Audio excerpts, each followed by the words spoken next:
How do you make health and safety, what is a very dry subject to most people, how do you make it fun and engaging and something that we can relate to? I mean, it's full of industry jargon, isn't it? Safe systems of work, boring, risk assessment, ISO 45001, HSG 65, plan, do, check, act, audits and all of that. How the hell do you make this stuff interesting? Well, I don't have one simple rule for this, but I'll give you an example of what we can do. It's very useful to try and, when training people or explaining things to people, it's useful to take the general principle and apply it to something that is kind of real life for most people. So let's just take plan, do, check, act, okay? It's part of the IOSH Managing Safely course. We have to explain this damned plan, do, check, act system. And there are loads of ways of explaining it. One way I quite like is to compare it to Back to the Future. Yes, you heard it. Cue the Back to the Future theme tune. Back to the Future, well, where does it start? Leadership. We do plan, do, check, act. Leadership. Who's the leader in Back to the Future? Well, it's not Marty. Marty's pretty useless if you watch carefully. What did you call me, Griff? It's Doc. Doc decides everything. Doc puts together the plan and the policy. Oh, there we go. There's plan. What's the policy?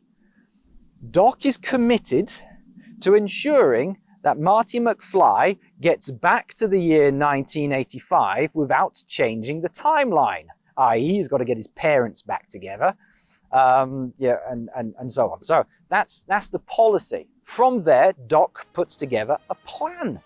What's the plan? Well, he's got his whole idea of driving the car at 88 miles per hour down the street, catching this thunder strike, this lightning that hits the clock tower. So he's got this whole, and there's this scene where he's actually built a very crude, or he says it's crude, a very crude cardboard model of the town, and he has a remote control car, and he sends it down the street and explains this plan to Marty. So there's a clear plan there.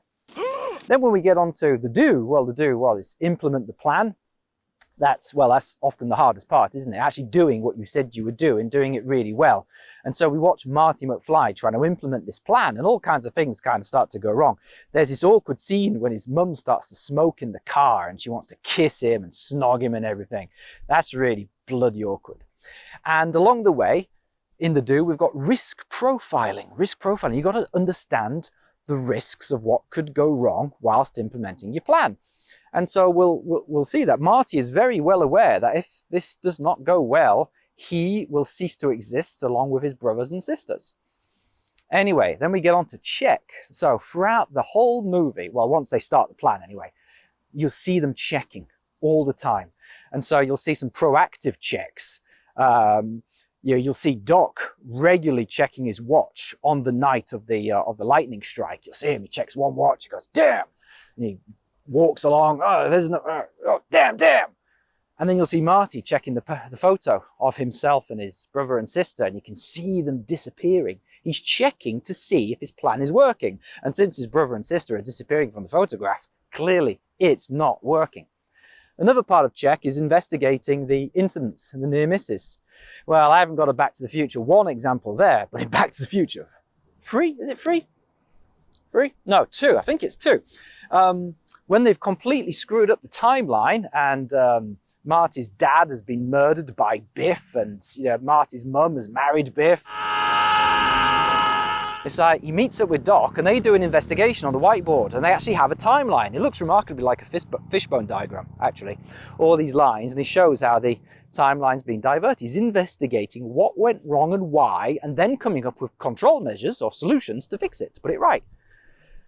Anyway, then we get on to ACT, and ACT is about reviewing performance and learning lessons, and we see this in, is it Back to the Future 2? So in Back to the Future 2, if you've watched that, basically, they've been to the future. Marty has bought this sports almanac with all of the sport results over the past 25 years or something, and no, longer than that, 50 years, I think, and Biff manages to get that almanac, go back in time. He steals the car, goes back in time, and he gives it to his younger self. And Biff then uses these sport results to gamble and becomes a billionaire because he always gets the right results. And so this almanac changes the course of history.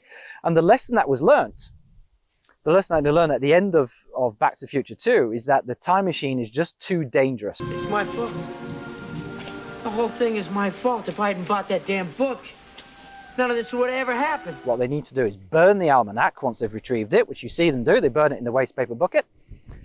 And they then intend to destroy the time machine. It's just too dangerous. And so, and there we are. That's the plan, do, check, act system, according to Back to the Future.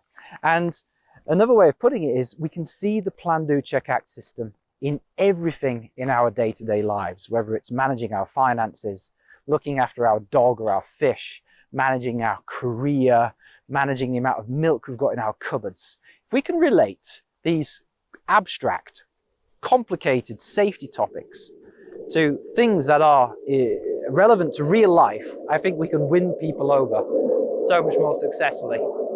And I just love it when jet fighters fly overhead. Oh, there they are, just about see them.